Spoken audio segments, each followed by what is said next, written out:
So R.J. Corman is donating their 1986 model Chinese steam engine to Kentucky Steam Heritage Corporation.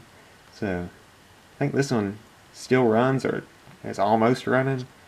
So they finish that other engine they got, they'll have two.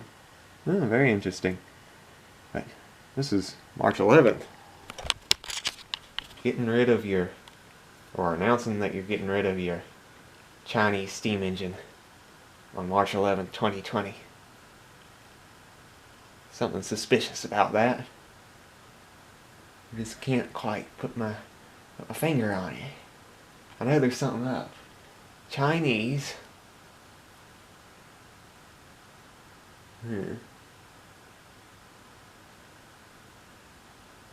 There's something. There's a stupid comment to be made there. I wish I could make it.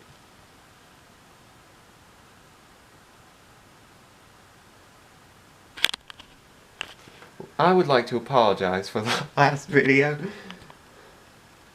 I think this is good enough to post on YouTube.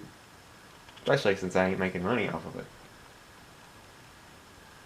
As the cat takes a bath in the background.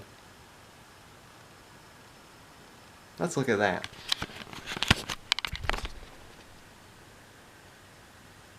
Ta-da. It's a cat video. Makes up for the crappy jokes that I didn't make.